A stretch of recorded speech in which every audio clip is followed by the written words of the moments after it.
What's happening, fellas? Welcome back to our time machine here at the New England Motorcycle Museum. And this is a time capsule time machine back to a simpler time when it was all two-strokes. And they ran three classes, 125, 250, 500 at the AMA Nationals. Bob Hanna was wearing Hurricane 2 across the back of his pants and was teamed up with David Bailey. Bob won more Supercrosses on this bike that year than any other pro rider, but he broke his wrist, which put an end to his championship run. David Bailey, however, swooped in like an eagle and took the title for Honda. 1983 CR250. This is probably one of the three nicest 250 CRs left in the country. It's absolutely stunning. The restoration on this bike was done by Kenny Ives, former Chaplin Kawasaki owner, also the Chaplin Kawasaki semi-factory race team that he had, where he had Ron Bushy, John Dowd, Billy Ainsworth, and some of the best pros ever to come out of New England riding on his team. He did this bike as a labor of love in his home shop. Total nut and bolt frame up restoration, starting at the bottom of the rims to the top of the handlebars. You can see everything is new or mint original on the bike. I'll start at the rear on this one. The rear wheel is an XL rim with a new set of Buchanan stainless steel spokes. It's got a brand new sprocket, brand new chain, all new wheel bearings. The hub was sandblasted and repainted. The original swing arm looks like it just came out of the box. It's absolutely perfect. It's been polished to perfection. The original sheen on there. The rear brake system has been rebuilt. Brand new Dunlop rear tire and tube. You can see the brake assembly and the brake rod is in brand new condition. The frame is in mint shape on this one. There's no dings on the, I can't feel a single ding on the frame on this side. Perfect frame cradle on both sides. The subframe's in mint shape. The rear fender is brand new. The side panels are brand new. The seat and seat base, or seat foam and seat cover are brand new. The original gas tank is polished to perfection. Brand new radiator shrouds, brand new front number plate, brand new front fender, brand new set of Honda OEM handlebars. All the levers are brand new. The cables are new. The grips are new. The throttle assembly is a Motion Pro, brand new throttle assembly. The hardware on the triple clamps, as you can see, the triple clamps are in brand new condition. Junior, these what did Kenny tell you? Are these aftermarket triple clamps or are these the factory ones? They look aftermarket to me. Yeah, those are aftermarket aluminum triple clamps, and the forks have the remote reservoir on them. If you can see that. That's right. Yeah, these are highly modified they're machined billet aluminum triple clamps with the fork kit with the reservoirs and the carbon fiber protector on there. This is the best of three CR250s that we have coming up for sale this month. This one has the Kian Airstriker carb upgrade, the V-Force 3 reed block, and also a reed spacer. The cylinder's been ported and it has the Super Trick Works cone pipe in raw, which is brand new and perfect. It's got a mint frame and some other goodies like the Works shock and then the front end components. Works Performance shock. Brand new Kian carb. The Wizard put that on, didn't he? Yeah, we put the Airstriker. That's our preference. I know Kenny likes the old Mikunis. There's nothing wrong with them. We took the Mikuni off and put the top of the line brand new Kian on there. It's an expensive upgrade, but it's worth it. New air filter. As Junior said, the V-Force reed and spacer. Brand new crank seals, crank bearings. Yeah, the motor was completely rebuilt, and I'll put the photos of that build up. It was cases split, transmission out, complete rebuild and reseal. So. Kenny did a beautiful job. Look at zoom in on the brand new hardware on here, and even the studs that hold the cylinder on. Look at their polished to perfection. Everything's chrome brand bolts new. On the top. Nuts. Everything's brand new and refinished. Absolutely fresh stunning. Powder coaters. Yep. I would estimate the labor on this job somewhere between 125 and 150 hours, although it could have been more. The fit and finish on the bike and the attention to detail that Kenny did with the original factory ties and the zip ties, the routing of the cables, the way everything is just absolutely beautiful. No stripped bolts. Brand new aluminum radiators, new radiator hoses, new radiator shrouds. If you zoom in on the radiators, you'll see these are they're brand new. They're brand perfectly new. Straight and they're oversized as well. Check the gallery. I'll put all the photos in the video here and overlay them. But you know, on top of all the new parts, the original cycle parts, like the bottom end of the forks are like perfect. This isn't a bike that was woods ridden. You know, in '83 they hadn't gone to. Well, as you can see, the fork lowers come down pretty far, so the woods-ridden bikes got smashed. Guys, this bike is going to be 40 years old next year. This is an absolute time machine back to when the Space Shuttle Challenger made its debut and the world watched as the TV show MASH ended. The Baltimore Orioles won the World Series, and the New York Islanders won the Stanley Cup again. And the compact disc debuted.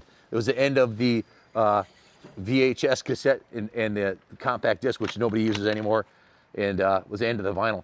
American motocross was in a good spot with a couple of world champions over in Europe, Lackey and Laporte, and Team USA was now the two-time and defending champion at the Motocross Des Nations. Later this year, Motocross of Nations is coming to the United States, so stay tuned. I think it's September 29th this year here. The battle over here, though, was still raging, and in 1983 would prove to be a tough one indeed. The big off-season news was defending Supercross and 250 outdoor champion Donnie Hansen injuring himself while practicing for the 1982 MX Des Nations. Hansen would never get a chance to race at a top level again. The other big news was Bob Hanna was switching over from Yamaha to Honda to try and get himself back to the top. The Hurricane, never wanted to be shy with his opinions, took to the press to bash Yamaha. He wanted out so badly that he took a contract from the red team for a much lower salary with big win bonuses because he knew he'd win. Hanna's move to Honda coincided with their reborn race effort with Roger DeCoster at the lead and Dave Arnold. Sporting Hurricane 2 on the back of his pants, Hanna was certainly very fast that year on the Works Honda HRC 250, but he was unable to stay healthy enough to win the titles, as I mentioned earlier. In fact, Bob won the most, as I said, of anyone, 5 wins, but he lost the title when he hurt his wrist. Up-and-coming star David Bailey swooped in, captured the indoor title by the slimmest of margins over Suzuki's Mark the Bomber Barnett. The 1983 Nationals debuted a new format. All 3 classes were held at the same track on the same day. In past years, each weekend featured a combination of 2 of the classes at one track while the other class raced somewhere else. The series also saw the addition of the Gainesville, Florida round, which would stay on the calendar for more than 15 years, as well as the debut of Millville, Minnesota round, which is still going strong today. Very cool history there. I kind of wish they would do it again and run a 3-moto format. If you're wondering what the schedule for the races are this year, well, if you buy one of my daughter's calendars, go to Taylor Kaplan, Tayler Kaplan.com.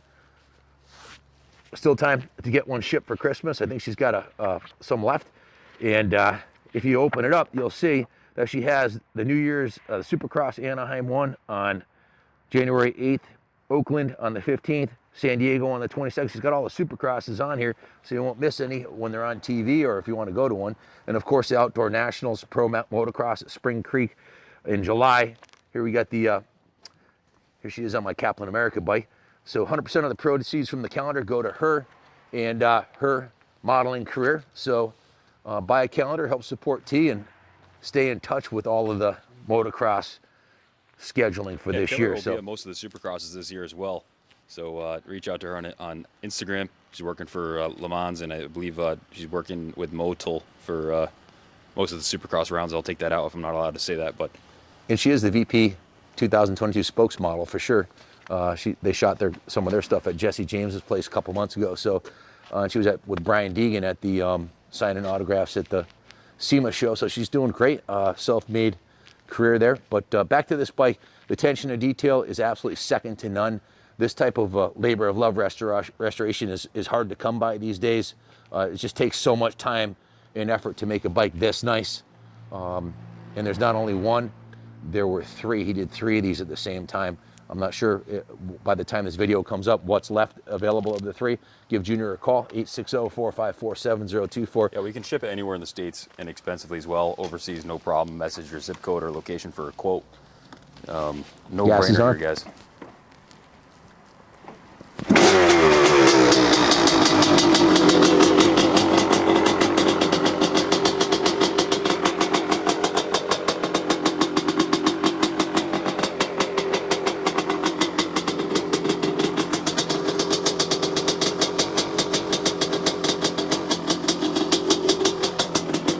Absolute perfection.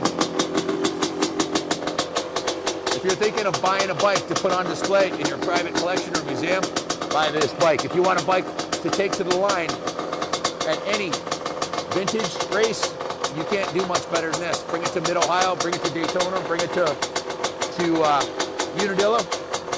Or if you want to really have some fun, put a good rider on this thing, like Ryan Hughes, and watch him go kick the shit out of the local experts on this bike right here. 40-year-old bike, 4 decades. It's a 39 this year, it'll be 40 next year. There's nothing left to do. Take it to the line. There's nothing left. Force rebuilt. It's got a work shock on the rear.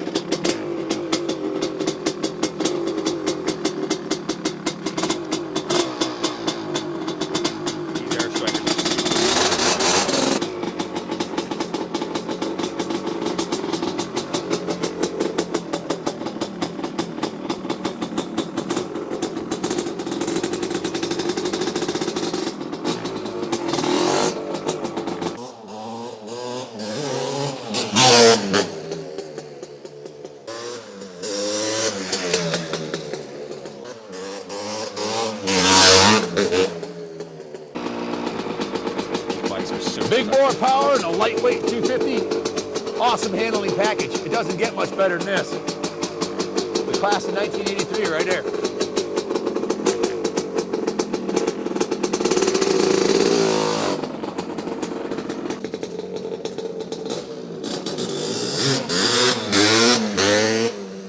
Kenny, thanks for hooking it up with this batch of bikes.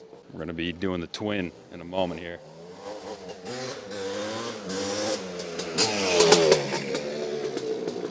CaplinCycles.com. Go to the auction tab, see what's available. We have probably the best inventory we've ever had at this point in time. End of 21.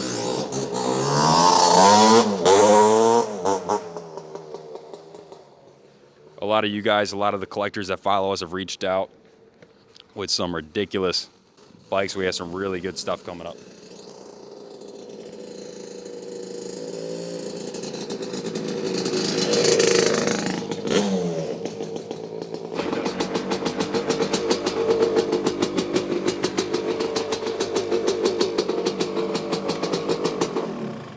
Basically a brand new 1983 bike, completely rebuilt to a very high standard. It's too clean to take it next door over there and rip through the mud, isn't it, Junior? Yeah, it's never been gone through the dirt. So let's keep that streak going. I was driving up and down the driveway saying, should I go pull a big fat holy out there and rip it up the hill next door? But it's just above freezing right now, and it was frozen last night, so a lot of moisture. This thing would get really trashed, and it's just too nice to do that to it. So we'll let the new owner decide if they're gonna take it through the dirt or whether they're gonna hang it on the wall. But this is as good as it gets, man. This would be something to display for 11 months out of the year, and then in July bring it to Dilla for rewind for one showing, and then clean it up again, tuck it back away as it gets rest.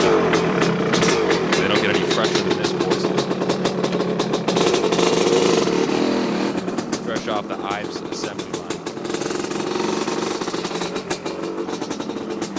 Works pipe, it's like art.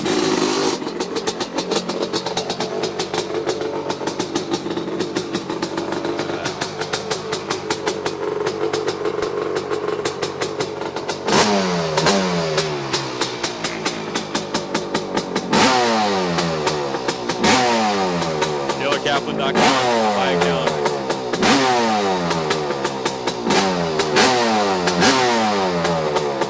Oh, it's gonna pick him up.